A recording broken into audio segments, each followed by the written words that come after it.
Hello student, केम छो? मजामा? साईराम। હવે chapter number 8 ના લાસ્ટ ટોપિક માં આપણે રેડોક્સ પ્રક્રિયામાં ઓક્સિડેશન પ્રક્રિયા અને રિડક્શન પ્રક્રિયા એ ઓક્સિજન હાઇડ્રોજન વિનિમયના આધારે વિદ્યુત ધનમય વિદ્યુત ઋણમય તત્વના આધારેનો અભ્યાસ કર્યો। હવે આજના વિડિયોની અંદર જે આપણે ચર્ચા કરશું ઇલેક્ટ્રોન વિનિમયના આધારે, ઇલેક્ટ્રોનની આપલેના આધારે રેડોક્સ પ્રક્રિયા સમજશું અને રેડોક્સ પ્રક્રિયાના કેટલાક પ્રયોગ જોશું। આ ઉપરાંત મેં તમને ઇન્સ્ટન્ટમાં 3 સમીકરણ આપ્યા હતા, એનું સોલ્યુશન છે લાસ્ટમાં આપણે કરશું અને કયા કયા વિદ્યાર્થીએ એના જવાબ સાચા આપ્યા એના નામની ચર્ચા પણ આપણે કરશું। તો ચાલો શરૂ કરીએ। ઇલેક્ટ્રોન વિનિમયના આધારે રેડોક્સ પ્રક્રિયા સમજાવો। હવે તમને કીધું હતું કે ઓક્સિજન હાઇડ્રોજનની આપલેના આધારે, ઇલેક્ટ્રોન ધનમય ઇલેક્ટ્રોન ઋણમયના આધારે, પરંતુ ઇલેક્ટ્રોન વિનિમયના આધારે કોઈ પણ રેડોક્સ પ્રક્રિયા છે એ સમજી શકાય અને એનાથી વધુ આવશે ઓક્સિડેશન આંકના આધારે કે તમે કોઈ પણ પ્રક્રિયા રેડોક્સ છે કે નહીં, એમાં કેનું ઓક્સિડેશન થશે, કેનું રિડક્શન થશે, એ બધાની ચર્ચા છે ઓક્સિડેશન આંકના આધારે આવશે। બરોબર? તો આ પણ અગત્યનો પોઈન્ટ છે, ઇલેક્ટ્રોન વિનિમયના આધારે રેડોક્સ પ્રક્રિયા। તો અહીં રેડોક્સમાં ઓક્સિડેશન અર્ધ પ્રક્રિયા અને રિડક્શન અર્ધ પ્રક્રિયા। તો ઇલેક્ટ્રોન વિનિમયના આધારે ઓક્સિડેશન કેને કહેવું? તો કે પ્રક્રિયા દરમિયાન જે પ્રક્રિયક ઇલેક્ટ્રોન ગુમાવે તો એને શું કહેવાય? ઓક્સિડેશન। જે પ્રક્રિયામાં પ્રક્રિયક ઇલેક્ટ્રોન ગુમાવે તો ઓક્સિડેશન। અને રિડક્શન એટલે તો કે જે પ્રક્રિયક ઇલેક્ટ્રોન મેળવે, તો બહુ સિમ્પલ વ્યાખ્યા છે। શું? ઓક્સિડેશન એટલે જે પ્રક્રિયા દરમિયાન પ્રક્રિયક ઇલેક્ટ્રોન ગુમાવે તો એને ઓક્સિડેશન અને પ્રક્રિયક ઇલેક્ટ્રોન મેળવે તો રિડક્શન। અને આ સમગ્ર પ્રક્રિયાને શું કહેવામાં આવે છે? રેડોક્સ પ્રક્રિયા કહે છે। હવે એક એક્ઝામ્પલ લઈ લઈએ। દાખલા તરીકે સોડિયમ વત્તા ક્લોરીન gives NaCl। હવે અહીંયા તમે હાઇડ્રોજન ઓક્સિજન છે જ નહીં, એટલે હાઇડ્રોજન ઓક્સિજન વિનિમયના આધારે આ રેડોક્સ પ્રક્રિયા છે કહી શકાય નહીં। બીજી રીતે કહી તો કે આ વિદ્યુત ધનમય છે, આ વિદ્યુત ઋણમય છે। તો ફરી એકવાર જોઈ લઈએ। અહીં સોડિયમ માંથી NaCl બન્યું, તો અહીં સોડિયમ વિદ્યુત ધનમય ક્લોરીનમાં ઉમેરાય છે એટલે સોડિયમ નું ઓક્સિડેશન કહેવાય, ક્લોરીનમાં વિદ્યુત ધનમય ઉમેરાય એટલે કે રિડક્શન, સોડિયમમાં વિદ્યુત ઋણમય ઉમેરાણું એટલે ઓક્સિડેશન, ક્લોરીનમાં વિદ્યુત ધનમય ઉમેરાણું એટલે કે રિડક્શન। હવે આ જ પ્રક્રિયા ઇલેક્ટ્રોન વિનિમયના આધારે જોઈએ તો શું થશે? બરાબર ધ્યાન રાખજો। અહીં સોડિયમ વત્તા ક્લોરીન gives NaCl। તો સોડિયમ માંથી સોડિયમ આયન બને એટલે 2 ઇલેક્ટ્રોન ગુમાવે માટે ઓક્સિડેશન, ક્લોરીન 2 ઇલેક્ટ્રોન મેળવે છે માટે રિડક્શન। એ કેમ ખબર પડે? તો આપણે અર્ધ પ્રક્રિયા જોઈએ। જો સોડિયમ એની બાહ્યતમ કક્ષામાં 1 ઇલેક્ટ્રોન છે, તો 1 સોડિયમ 1 ઇલેક્ટ્રોન ગુમાવે, 2 સોડિયમ 2 ઇલેક્ટ્રોન ગુમાવે એટલે Na+1 બને। તો આને કહેવાય ઓક્સિડેશન અર્ધ પ્રક્રિયા। Cl2 1 ઇલેક્ટ્રોન મેળવે, 1 ક્લોરીન કેટલો? 1 ઇલેક્ટ્રોન મેળવે। એ ખબર હોવી જોઈએ। શા માટે? તો ક્લોરીન 2 8 7 1s2 2s2 2p6 આ 2p5, તો અહીં 7 હોવાથી 1 ઇલેક્ટ્રોન મેળવે અને Cl-1 બને। એવું બેઝિક કેમિસ્ટ્રી તમને ખબર હોવી જોઈએ। તો 2 ક્લોરીન પરમાણુ છે, 2 ઇલેક્ટ્રોન મેળવે 2Cl-1। અહીંયા Cl2 ના લખતા, લખવાની દર્શાવવાની ચોક્કસ રીત હોય છે, મન થાય એમ નહીં લખવાનું. એક ક્લોરીન પરમાણુ એક ઇલેક્ટ્રોન મેળવે, બે ક્લોરીન પરમાણુ બે ઇલેક્ટ્રોન મેળવે અને શું બનાવે? બે ક્લોરાઇડ આયન, નોટ Cl2-. આ દરેક લખવાની પદ્ધતિ છે, કહેવાય એકદમ બેઝિક. એટલે એમાં શું, એ તો એમ જ લખાય, પણ ઘણા આવું લખ્યા આવે Cl2-.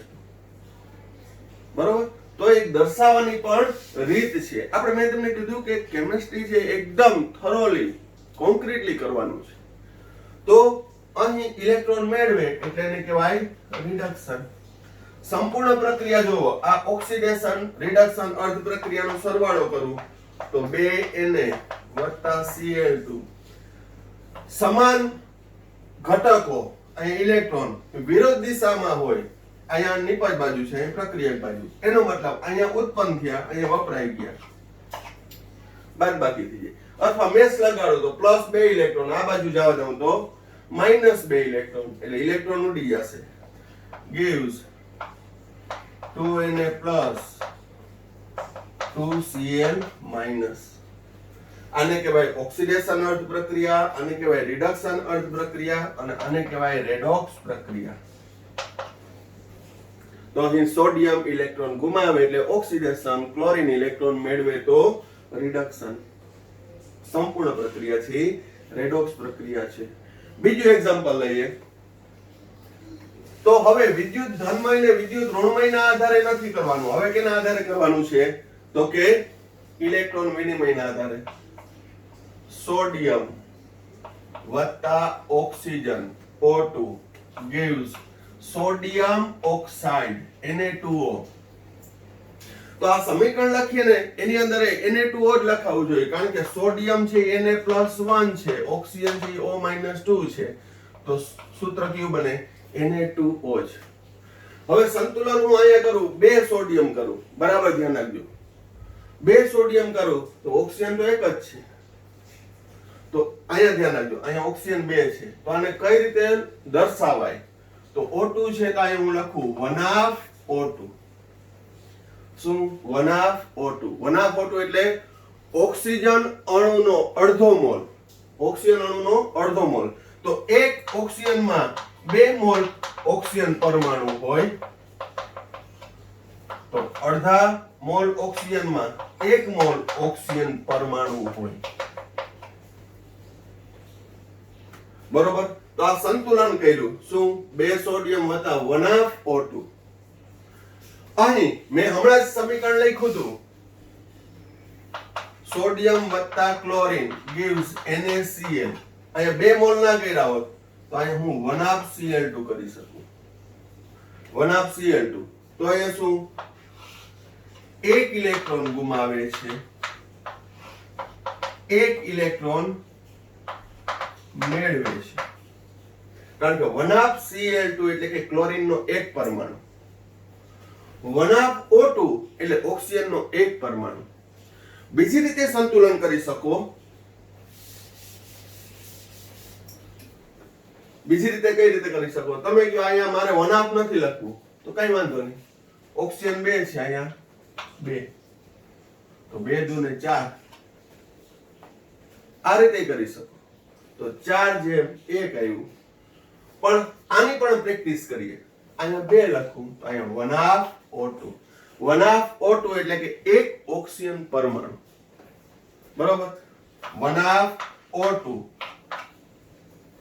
કેટલા થયા ઓક્સિજન પરમાણુ? 1. એટલે આ દર્શાવવાની રીત છે અને ઘણી જગ્યાએ એવા સમીકરણ આવશે, એટલે એનું નોલેજ જરૂરી છે. બરોબર? તો આપણે આ રીતે શીખીએ. શું? સોડિયમ માંથી સોડિયમ ઓક્સાઇડ બન્યું, ઓક્સિજન ઉમેરાય એટલે કે ઓક્સિડેશન. પણ અહીં ઇલેક્ટ્રોન વિનિમયના આધારે ભણીએ છીએ તો 2 સોડિયમ 2 ઇલેક્ટ્રોન ગુમાવે, અને ઇલેક્ટ્રોન ગુમાવે માટે સોડિયમનું ઓક્સિડેશન. 1/O2 માંથી Na2O બન્યું, એ 2 ઇલેક્ટ્રોન મેળવે છે, અને ઇલેક્ટ્રોન મેળવે એટલે એને કહેવાય રિડક્શન. અર્ધ પ્રક્રિયા લખવું તો આ ઓક્સિડેશન અર્ધ પ્રક્રિયા છે, આ રિડક્શન અર્ધ પ્રક્રિયા છે. બે સોડિયમ 2 ઇલેક્ટ્રોન ગુમાવી 2 Na+1 બને. 1/O2 ઓક્સિજનની બાહ્યતમ કક્ષામાં 6 ઇલેક્ટ્રોન હોય. અષ્ટક પૂરું કરવા માટે 2 ઇલેક્ટ્રોનની જરૂર. સોડિયમ દ્વારા ગુમાવેલા 2 ઇલેક્ટ્રોન મેળવી O-2 બને. પછી લખવાનું આમ O-2 ઓક્સાઇડ. આને કહેવાય ઓક્સિડેશન અર્ધ પ્રક્રિયા, આને કહેવાય રિડક્શન અર્ધ પ્રક્રિયા. તો 2 સોડિયમ વત્તા 1/O2 ઇલેક્ટ્રોન કેન્સલ થઈ જશે. ગુમાવ્યા મેળવા ફિટુસ. 2 સોડિયમ વત્તા O-2 એટલે કે Na2O. તો ઇલેક્ટ્રોન વિનિમયના આધારે હજી આપણે એક્ઝામ્પલ લઈ લઈએ.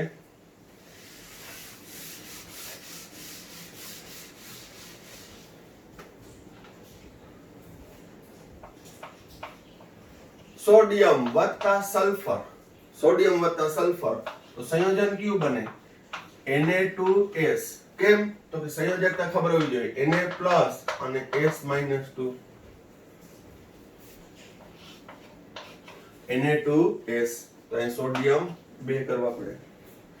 અહીં Na+ S-2 જુદી જુદી ધન અને ઋણ સંયોજકતા પણ હું એક તમને લિસ્ટ લખાવી દઈશ કે જેથી તમને ખ્યાલ આવે. જો કે જનરલી આ આગળના ધોરણમાં આવી ગયું છે, પણ છતાંય આપણે એ લિસ્ટ છે રિવાઇઝ કરશું. બધા ધન આયન આવી જાય, બધા ઋણ આયન આવી જાય એવું લિસ્ટ હું તમને મોકલીશ. તો હવે સોડિયમ 2 ઇલેક્ટ્રોન ગુમાવે છે માટેનું ઓક્સિડેશન, સલ્ફર 2 ઇલેક્ટ્રોન મેળવે છે માટેનું રિડક્શન. અને એ તમને ઇન્સ્ટન્ટમાં આપું. એલ્યુમિનિયમ વત્તા સલ્ફર પ્રક્રિયા પૂર્ણ કરવાની છે અને એના આધારે ઇલેક્ટ્રોન ગુમાવે છે મેળવે છે એ પણ દર્શાવવાનું છે. આ એક સમીકરણ. બીજું સમીકરણ એલ્યુમિનિયમ વત્તા ઓક્સિજન. આ બે સમીકરણ છે તમારે સેલ્ફ પ્રેક્ટિસ માટે કરવાના છે. પણ કેના આધારે? ઇલેક્ટ્રોન વિનિમયના આધારે. કેના આધારે? ઇલેક્ટ્રોન વિનિમયના આધારે. એલ્યુમિનિયમ વત્તા સલ્ફર, એલ્યુમિનિયમ વત્તા ઓક્સિજન. બરોબર? જે મને નિપજ લખવાની છે અને આ રીતે અર્ધ પ્રક્રિયા સમીકરણ પણ લખવાના. 2 સોડિયમ Na+1 વત્તા 2 ઇલેક્ટ્રોન, સલ્ફર 2 ઇલેક્ટ્રોન મેળવી સલ્ફાઇડ બને. આ ઓક્સિડેશન અર્ધ થાય, આ રિડક્શન અર્ધ થાય. 2 સોડિયમ વત્તા સલ્ફર gives 2 Na+ વત્તા S-2. સોડિયમનું ઓક્સિડેશન, સલ્ફરનું રિડક્શન, કારણ કે સોડિયમ 2 ઇલેક્ટ્રોન ગુમાવે. અહીં પણ તમારે સંતુલન કરવાનું. બરોબર? પછી અપૂર્ણાંકમાં કરો કે પૂર્ણાંકમાં પણ સંતુલન હોવું જોઈએ. તો હવે અહીં ઓક્સિડેશન અને રિડક્શન પ્રક્રિયામાં ઓક્સિડેશન એટલે ઇલેક્ટ્રોન ગુમાવે, રિડક્શન એટલે ઇલેક્ટ્રોન મેળવે. એના આધારે મારે ઓક્સિડેશન કરતા, તો ઓક્સિડેશન કરતા છે પદાર્થ છે, તો એનું શું થશે? ઓક્સિડેશન કરતાનું શું થાય? રિડક્શન. તો ઓક્સિડેશન કરતા પદાર્થ એટલે શું? તો કે જે પદાર્થ ઇલેક્ટ્રોન મેળવે એટલે કે રિડક્શન અનુભવે તેને શું કહેવાય? ઓક્સિડેશન કરતા. તો ઇલેક્ટ્રોન વિનિમયના આધારે ઓક્સિડેશન કરતા, રિડક્શન કરતાની વ્યાખ્યા આપવી તો કે જે પદાર્થ ઇલેક્ટ્રોન મેળવે એટલે કે રિડક્શન અનુભવે તેને શું કહેવાય? ઓક્સિડેશન કરતા. તો અહીં રિડક્શન અનુભવતા ઉદાહરણ ક્યાં લીધા હતા? તો કે આગળનામાં ઓક્સિજન, અહીં સલ્ફર. એ કેવા કહેવાય? ઓક્સિડેશન કરતા. જ્યારે રિડક્શન કરતા જે પદાર્થ ઇલેક્ટ્રોન ગુમાવે એટલે કે ઓક્સિડેશન અનુભવે તો તેને શું કહેવાય? રિડક્શન કરતા. તો અહીં સોડિયમ, અહીં એલ્યુમિનિયમ એ કેવા થશે? તો કે રિડક્શન કરતા. ધાતુ હંમેશા રિડક્શન કરતા જ હોય, અધાતુ છે એ ઓક્સિડેશન કરતા હોય. એ પણ કન્સેપ્ટ છે. કારણ શું? તો કે ઇલેક્ટ્રોન કોણ ગુમાવે? તો કે ધાતુઓ. ઇલેક્ટ્રોન કોણ મેળવે? તો કે અધાતુ. જે આપણે ચેપ્ટર નંબર 3 માં પણ ચર્ચા કરી. તો ઇલેક્ટ્રોન વિનિમયના આધારે ઓક્સિડેશન અને રિડક્શન પ્રક્રિયા કેને કહેવાય? એનું પણ ખાસ કાળજી રાખજો. રિમિક્સ ના થાય, આડાવડું ના થાય. અને સમીકરણ દર્શાવવામાં ખાસ નિયમો લાગુ પાડવાના. બરોબર?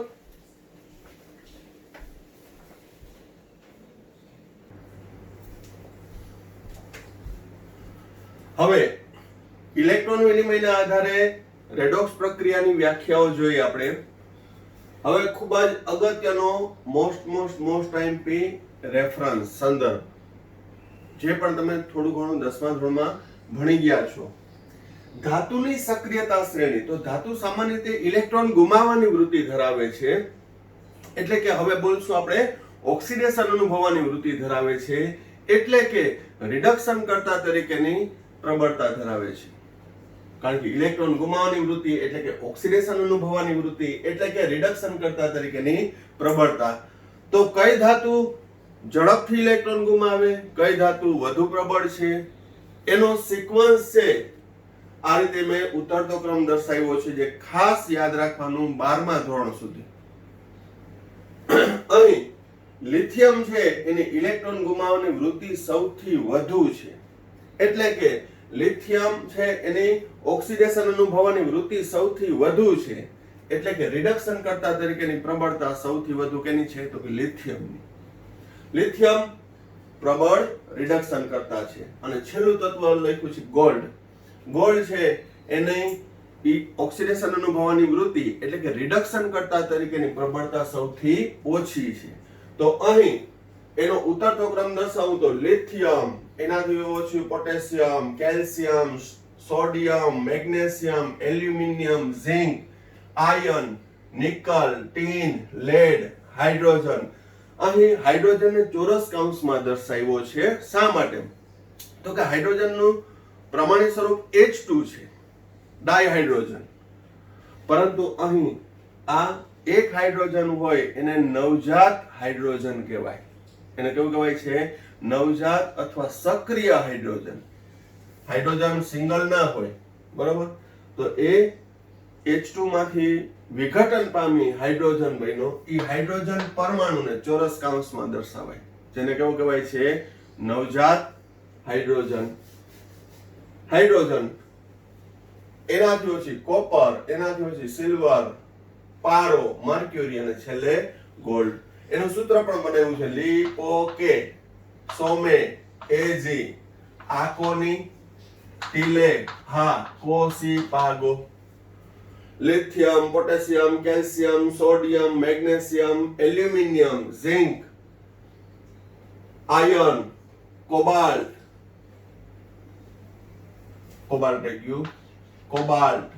Nickel, tin, lead, hydrogen, copper, silver, પારો અને ગોલ્ડ.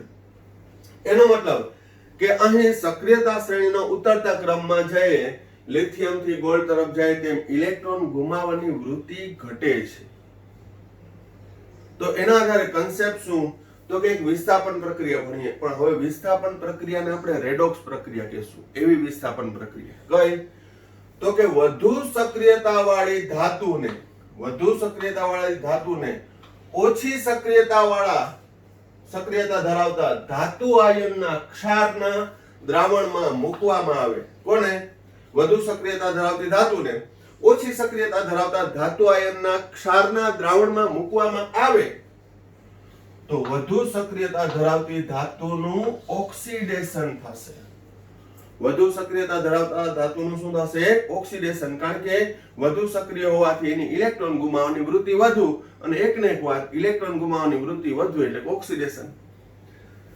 અને ઓછી સક્રિયતા ધરાવતી ધાતુ આયનનું શું થશે?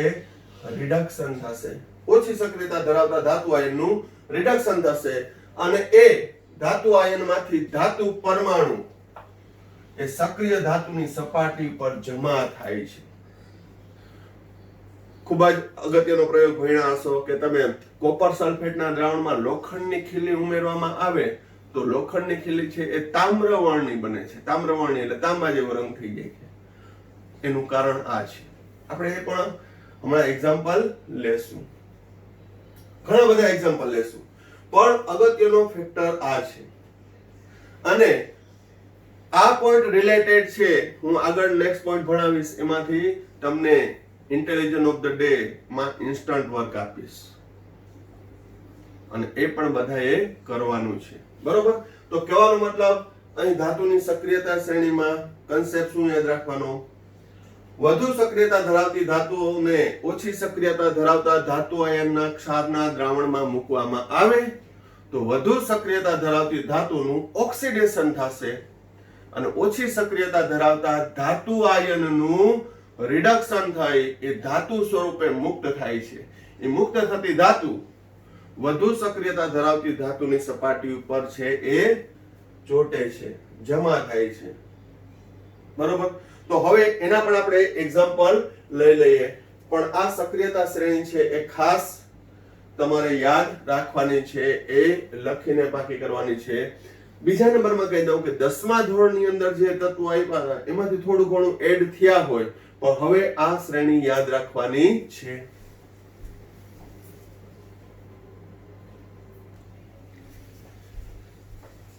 હવે રેડોક્સ પ્રક્રિયા છે એ પ્રયોગ દ્વારા સમજાવો. હવે રેડોક્સ પ્રક્રિયા છે એને આપણે પ્રાયોગિક રીતે સમજીએ. તો પેલો કોપર સલ્ફેટના દ્રાવણમાં ઝિંકની પટ્ટી ડુબાડતા થતી પ્રક્રિયાના સમીકરણ લખો. બરોબર? આ 12મા ધોરણના ચેપ્ટર નંબર 3 માં ખૂબ જ ઉપયોગી થશે. આ ઉપરાંત રેડોક્સ પ્રક્રિયાની અંદર આ ચેપ્ટરમાં પણ આગળ જતા ખૂબ જ ઉપયોગી થશે. તો અહીં કોપર સલ્ફેટના દ્રાવણમાં ઝિંકની પટ્ટી ડુબાડતા તો હું સમીકરણ દ્વારા દર્શાવું છું Zn સોલિડ વત્તા કોપર સલ્ફેટનું જલીય દ્રાવણ એટલે એક્વિયસ. તો અહીં કોપર સલ્ફેટના દ્રાવણમાં કોપર +2 છે અને અહીંયા ઝિંક છે. તો ઝિંક અને કોપર એ બંનેમાં સક્રિય કોણ છે? તો સક્રિયતા શ્રેણીના આધારે નક્કી કરવાનું કે ઝિંકની સક્રિયતા કોપર કરતા વધુ છે. પરિણામે શું થશે? તો કે અહીં ZnSO4 વત્તા કોપર સોલિડ થશે. અહીં ઝિંક Zn વત્તા CuSO4 માં કોપર +2 બરાબર, કાળજીપૂર્વક ધ્યાન રાખજો, વત્તા SO4 -2 gives Zn+2 aqueous SO4 -2 વત્તા કોપર સોલિડ. એટલે અહીં કોપર સલ્ફેટનું જલીય દ્રાવણમાં ઝિંકની પટ્ટી ડુબાડવામાં આવે તો અહીં ઝિંક વધુ સક્રિય હોવાથી ઝિંકનું ઓક્સિડેશન થાય. Zn માંથી શું બન્યું? Zn+2. અહીંયા કદાચ ડાયરેક્ટ હજી ના દેખાય તમને, પહેલી વાર છે એટલે. Zn માંથી શું બન્યું? Zn+2. Zn+2 ક્યારે બને? તો કે 2 ઇલેક્ટ્રોન ગુમાવે તો. અને ઇલેક્ટ્રોન ગુમાવે તો એનું શું થયું કહેવાય? ઝિંકનું શું થયું કહેવાય? ઓક્સિડેશન. કોપર +2 હતું, એમાંથી શું બન્યું? કોપર બન્યું. તો કોપર +2 ઇલેક્ટ્રોન મેળવે તો તટસ્થ પરમાણુ બને. તો અહીં 2 ઇલેક્ટ્રોન ગુમાવે છે જ્યારે કોપર +2 2 ઇલેક્ટ્રોન મેળવે છે. અને ઇલેક્ટ્રોન મેળવે એટલે કે રિડક્શન. કારણ કે ધન આયન 2 ઇલેક્ટ્રોન મેળવે તો એ તટસ્થ પરમાણુ બન્યું. હવે પછીના ટોપિકની અંદર આવું જ આવશે, એટલે ઘણી બધી પ્રેક્ટિસ થશે. તો અહીં વાસ્તવિક પ્રક્રિયા શું થઈ કહેવાય? વાસ્તવિક પ્રક્રિયા તો કે ઝિંક નું ઓક્સિડેશન, કોપર +2 નું રિડક્શન થઈ Zn+2 દ્રાવણમાં જશે અને કોપર ધાતુ છૂટી પડશે. અર્ધ પ્રક્રિયાના આધારે દર્શાવવું. અર્ધ પ્રક્રિયાના આધારે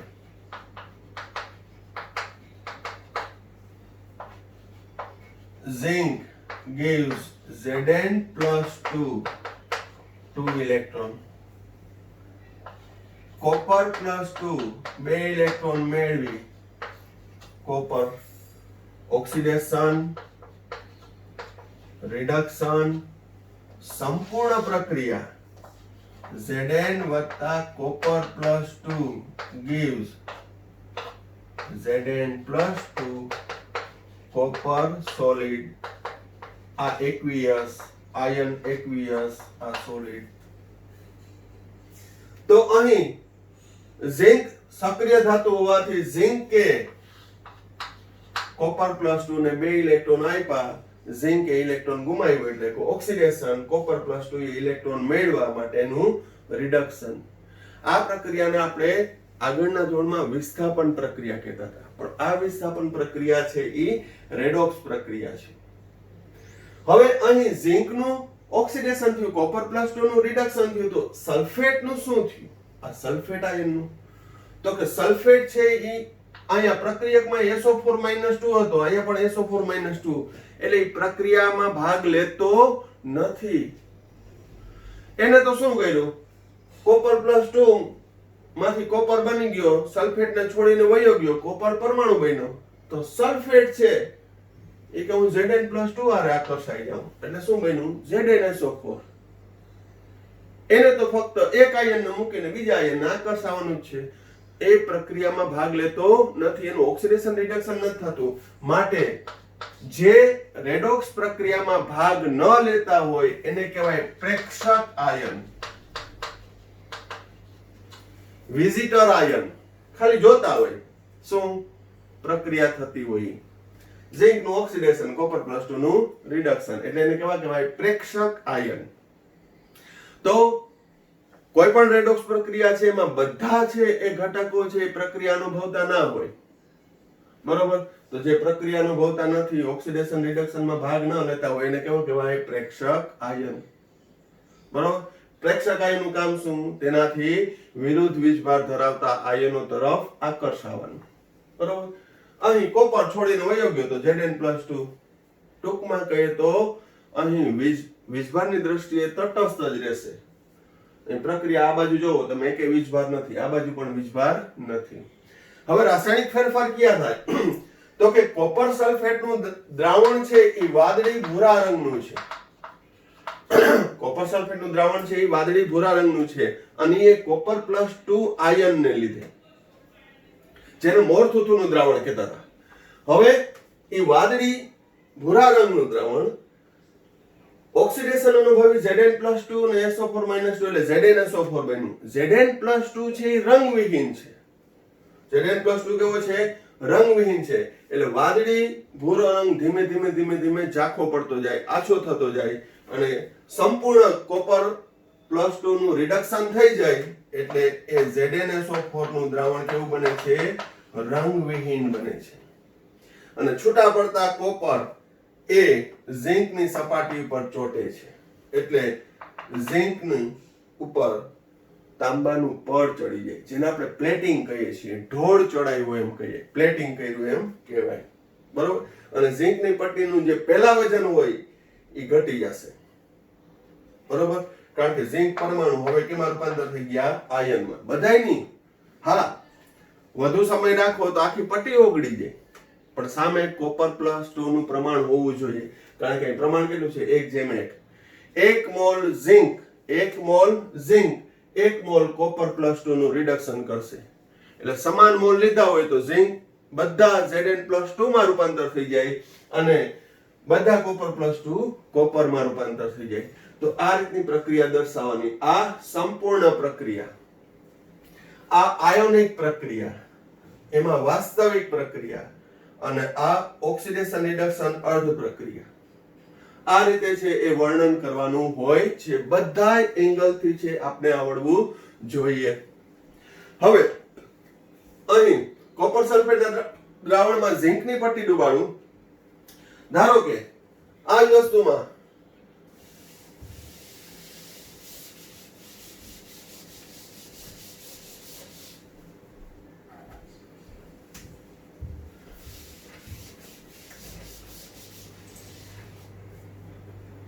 કોપર નાઇટ્રેટ કીધું હોય, CuNO3 ટ્વાઇસ ના દ્રાવણમાં ઝીંકની પટ્ટી ડુબાડતા, તોય મૂંઝાવણ નહીં.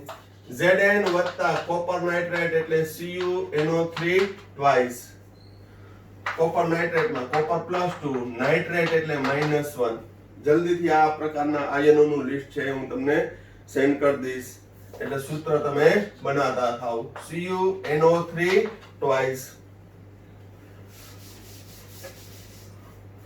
તો ઝિંક ને કોપર સલ્ફેટના કોપર નાઇટ્રેટના દ્રાવણમાં મૂકતા શું થશે?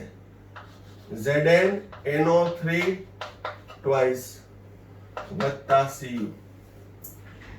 એમ ખબર ના પડે તો આમ લગાડવાનું. ઝિંક વધુ સક્રિય છે, કોપર ઓછી સક્રિય છે, તો ઝિંક માંથી શું બનશે? Zn+2. તો નાઇટ્રેટ કોપરની જગ્યાએ ઝિંક સાથે જોડાઈ જશે અને શું બનાવે? ZnNO3 ટ્વાઇસ જ બનાવે. એવું લોજિક નહીં મારવાનું, કોઈ હોય આમાં કઈ છે જ નહીં. તમે તમારી રીતે વિચારો ને કે સર સ્પેલિંગ બદલાઈ નાખવાના, Cu હતું ત્યાં Zn મૂકી દેવાનું અને Zn હતું ત્યાં Cu. Very good. કાઈ માથાકૂટ છે? તો બધામાં એવું નહીં થાય. આપણે હજી ઘણા બધા ઇક્વેશન જોશું. એટલે તમારી રીતે છે, ફરી એકવાર કહું, બરોબર, બધા ઘણા બધા છે એ વિદ્યાર્થીઓ અન્ડરસ્ટેન્ડિંગ સાથે જ કરે છે અને એટલે જે મને જવાબ મોકલે છે બધા સાચા મોકલે છે. પણ કહેવાનો મતલબ કે છે એ ગમે એમ નહીં કરી નાખવાનું, દરેક ફંડામેન્ટલ કન્સેપ્ટ લગાડવાના, એમને એમ નહીં કરી નાખવાનું. મેં તમને કીધું કે એવા લોજિક નહીં મારવાના, સ્પેલિંગ બદલાવો, Cu ની જગ્યાએ Zn, બસ હું માથાકૂટ કરી, બરોબર? એવા સમીકરણ આવશે જ. તો અહીં વાસ્તવિક પ્રક્રિયા શું થઈ? Zn વત્તા કોપર +2 વત્તા 2NO3 -1 gives Zn+2 વત્તા 2NO3 -1 વત્તા Cu. ઝિંક માંથી Zn+2 બને એટલે કે ઓક્સિડેશન, કોપર +2 માંથી કોપર બને રિડક્શન. અહીં આગળનામાં સલ્ફેટ હતો, આમાં નાઇટ્રેટ છે, એઝ ઇટ ઇઝ રહે છે અને નાઇટ્રેટ પ્રક્રિયામાં ભાગ ન લેતો હોવાથી એને પ્રેક્ષક આયન કહેવાય, વિઝિટર આયન છે. તો અહીં વાસ્તવિક પ્રક્રિયા ક્યાં થઈ? વાસ્તવિક પ્રક્રિયા તો કે Zn વત્તા કોપર +2, Zn+2 વત્તા કોપર. ઓક્સિડેશન અર્ધ પ્રક્રિયા, રિડક્શન અર્ધ પ્રક્રિયા. ઓક્સિડેશન અર્ધ અને રિડક્શન અર્ધ. અર્ધ પ્રક્રિયા લખો તો ઝિંક Zn+2 બને ત્યારે 2 ઇલેક્ટ્રોન ગુમાવે છે. કોપર +2 2 ઇલેક્ટ્રોન મેળવી કોપર ધાતુમાં રૂપાંતર થાય. આને કહેવાય ઓક્સિડેશન અર્ધ, આને કહેવાય રિડક્શન અર્ધ. તો Zn વત્તા કોપર +2 gives Zn+2 વત્તા કોપર. બરોબર? આ સંપૂર્ણ પ્રક્રિયા છે. પ્રક્રિયા દરમિયાન વાદળી ભૂરામાંથી રંગવિહીન બને છે. ઝિંકની પટ્ટી ઉપર કોપરનું પડ જમા થાય છે, જેને આપણે પ્લેટિંગ કહીએ છીએ. બરોબર? તો આ રીતનું છે એ રેડોક્સ પ્રક્રિયા છે. આપણે પ્રયોગ દ્વારા અભ્યાસ કર્યો કે અહીં ઝિંકનું ઓક્સિડેશન થતું હોવાથી ઝિંક રિડક્શન કરતા છે. અહીં કોપર નાઇટ્રેટનું રિડક્શન થાય, એ પણ બરાબર શબ્દ સમજો. અહીં કયા પદાર્થનું રિડક્શન થાય છે? તો બોલવાનું કોપર નાઇટ્રેટ. કેનું રિડક્શન થાય છે? Copper nitrate. પછી એમાં ભલે કેનું થાય તો કે કોપર +2 નું, પણ એ સંયોજન આખું આવે. અહીં કોપર નાઇટ્રેટનું રિડક્શન થતું હોવાથી કોપર નાઇટ્રેટને ઓક્સિડેશન કરતા પદાર્થ કહેવાય. કોપર નાઇટ્રેટ ઓક્સિડેશન કરતા, ઝિંક રિડક્શન કરતા. બરોબર? આ ટર્મ્સ વારંવાર છે દરેક સમીકરણની અંદર એપ્લાય કરતા જાશો તો રિમિક્સ થશે નહીં. ઓકે? તો વ્યવસ્થિત જોઈ લ્યો. પછી બીજા એક્ઝામ્પલ લઈએ.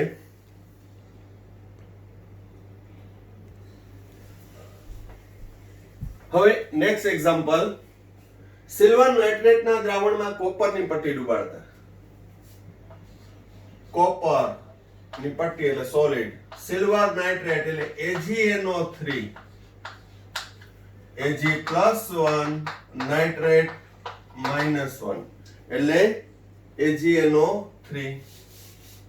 તો અહીં કોપર ને સિલ્વર નાઇટ્રેટના દ્રાવણમાં ડુબાડવામાં આવે તો પેલા પ્રક્રિયા થશે કે નહીં? તો કે કોપર છે એની સક્રિયતા સિલ્વર કરતા વધુ છે. કેમ ખબર પડે? તો કે ધાતુની સક્રિયતા શ્રેણીના આધારે. કો, સી, પાગો, કોપર, સિલ્વર, પારો ને ગોલ્ડ. તો કોપરની ક્રિયાશીલતા ઇલેક્ટ્રોન ગુમાવવાની વૃત્તિ સિલ્વર કરતા વધુ છે, એટલે આપેલ પ્રક્રિયા થશે. મેં તમને કીધું ને કે પ્રક્રિયા એમને પૂર્ણ નહીં કરી નાખવાનું. ધારો કે હું એમ કહું કે કોપરની પટ્ટીને ZnSO4 ના દ્રાવણમાં ડુબાડતા થતી પ્રક્રિયાનું સમીકરણ લખી આવીએ. CuSO4 + Zn. સ્પેલિંગ બદલાયો, ઝિંક ની જગ્યાએ કોપર ને કોપરની જગ્યાએ ઝિંક. સ્પેલિંગ બદલી નાખ્યું. એમ ચાલે? અહીં કોપરની સક્રિયતા ઝિંક કરતા ઓછી છે તો કોપર ઇલેક્ટ્રોન ગુમાવવાનો જ નથી. Zn+2 ને ઇલેક્ટ્રોન આપશે જ નહીં, કારણ કે એની તાકાત જ નથી, એની લાયકાત જ નથી. કોપરની સક્રિયતા છે ઝિંક કરતા ઓછી છે, એટલે આપેલ પ્રક્રિયા સમીકરણ પોસિબલ નથી. તો એ પણ વિચારવાનું કે કઈ રેડોક્સ પ્રક્રિયા શક્ય છે. બરોબર? તો વધુ સક્રિયતા ધરાવતી ધાતુ હોય તો જ એ ઓછી સક્રિયતા ધરાવતા ધાતુનું રિડક્શન કરી શકશે અથવા આનું ઓક્સિડેશન થશે. તો કઈ કોપરની ક્રિયાશીલતા સિલ્વર કરતા વધુ છે, તો કોપર માંથી બનશે કોપર નાઇટ્રેટ વત્તા સિલ્વર છૂટું પડશે.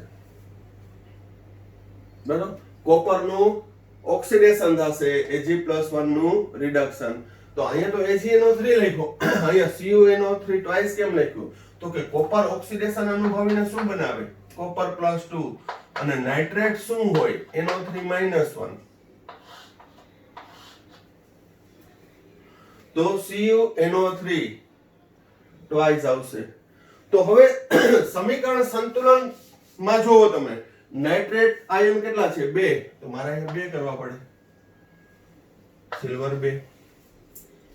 તો હવે પ્રક્રિયા શું હશે? કોપર વત્તા 2Ag+1 વત્તા 2NO3-1. 2AgNO3 એટલે 2Ag+1 2NO3-1 gives કોપર +2 વત્તા 2NO3-1 વત્તા 2Ag. કોપર માંથી કોપર +2 બન્યું, એનો મતલબ 2 ઇલેક્ટ્રોન ગુમાવે છે, માટે એને શું કહેવાય? ઓક્સિડેશન. Ag+1 માંથી Ag બન્યું, ધન આયન હતો, એમાંથી તટસ્થ પરમાણુ બન્યો, 2 ઇલેક્ટ્રોન મેળવે છે. 2Ag+1 2 ઇલેક્ટ્રોન મેળવે, માટે રિડક્શન. તો વાસ્તવિક પ્રક્રિયા કોપર વત્તા Ag+1 કોપર +2 વત્તા 2Ag. આયન છે એક્વિયસ હોય, પરમાણુ છે સોલિડ હોય. અહીં કોપર 2 ઇલેક્ટ્રોન ગુમાવી કોપર +2 બને છે. Ag+1 જો એક જ લખ્યું હોય તો અહીંયા 2 ઇલેક્ટ્રોન ગુમાવ્યા હોય તો 2 મેળવવા પડે. તો Ag+1 કે હું તો એક જ મેળવીશ, તો અહીંયા સિલ્વર કેટલા જોઈએ? 2. એમ પણ ખ્યાલ આવી જાય Ag કુલ પ્રક્રિયા પાછી હતી નહીં આવી જશે. આ બધા પ્રક્રિયા સમીકરણ છે એની પ્રેક્ટિસ કરવાની. મન થાય મજા આવે એમ લખતા એ નહીં ચાલે. હવે સાયન્સ ની અંદર એ નહીં ચાલે. અને અન્ડરસ્ટેન્ડિંગ રાખશો તો દરેક ઇક્વેશન તમને સમજાશે કે ના શું થાય છે. એટલે જ આપણે એકદમ બેઝ થી સ્ટાર્ટ કરીએ છીએ. તમને ખુદને રિયલાઇઝ થશે કે હવે આ જે આપણે પ્રક્રિયા 9મા 10મા ધોરણમાં ભણ્યા હતા એ એકચ્યુઅલી વિસ્થાપન પ્રક્રિયા હતી. એ બેઝિકલી એમાં રેડોક્સ પ્રક્રિયા હતી. તમે કોપરનું શુદ્ધિકરણ ભણી ગયા છો તો કોપરના શુદ્ધિકરણની અંદર રેડોક્સ પ્રક્રિયા સમાયેલી હતી. બરોબર?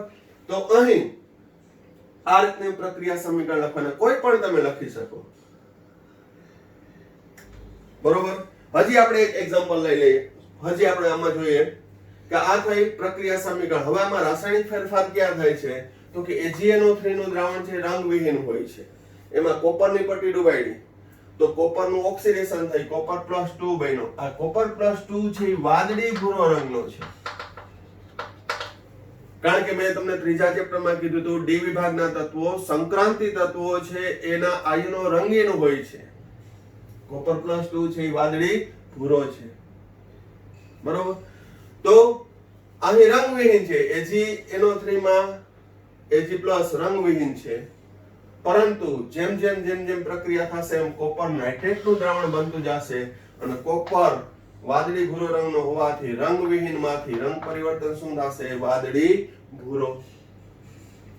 અહીં કોપરની પટ્ટી ઉપર સિલ્વર ધાતુ જમા થાય છે, રંગ પરિવર્તનમાં વાદળી ભૂરું થશે. બરોબર? કારણ કે કોપરનું ઓક્સિડેશન થઈ કોપર +2 બને છે. આ દરેક પ્રક્રિયા સમીકરણના સ્ટેપ છે એ કાળજીપૂર્વક જોજો.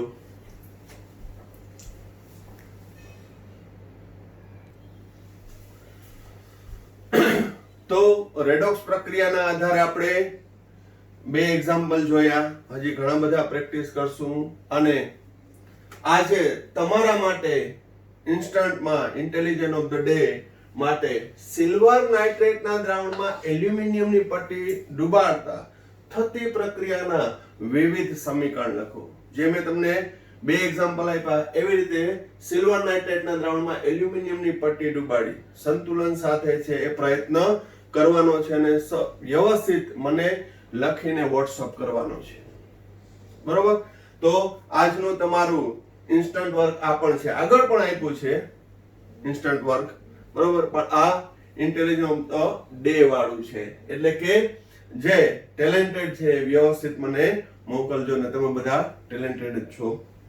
હવે લાસ્ટ વિડિયોની અંદર જે મેં ક્વેશ્ચન પૂછ્યો હતો Cr2O3 એલ્યુમિનિયમ માંથી Cr + Al2O3 અહીં Cr2O3 નું રિડક્શન થાય છે માટે ઓક્સિડેશન કરતા કહેવાય. એલ્યુમિનિયમ નું ઓક્સિડેશન થાય એટલે કે રિડક્શન કરતા કહેવાય.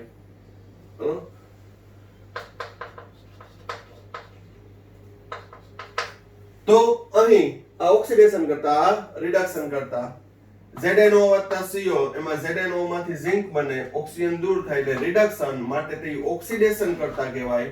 જ્યારે CO નું ઓક્સિડેશન થઈ CO2 બને માટે તે રિડક્શન કરતા કહેવાય. અને અહીં ઇથેનોલ નું ઓક્સિડેશન થાય છે જ્યારે ઓક્સિજન નું રિડક્શન થાય છે. કારણ કે અહીં ઇથેનોલ માંથી CO2 બને હાઇડ્રોજન દૂર થાય છે ઓક્સિજન ઉમેરાય માટે ઓક્સિડેશન માટે ઇથેનોલ રિડક્શન કરતા કહેવાય. અને ઓક્સિજન નું રિડક્શન થાય છે માટે ઈ ઓક્સિડેશન કરતા કહેવાય.